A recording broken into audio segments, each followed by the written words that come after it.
Welcome to Fluent Phonics. Today, we will focus on mastering the pronunciation of the word briefing. Briefing. Briefing. Briefing.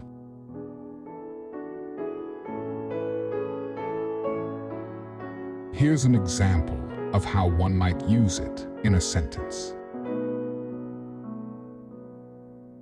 The manager called a briefing to update the team on the latest project developments. A briefing is a meeting in which information or instructions are given to someone, usually a summary of key points or updates on a particular topic or issue.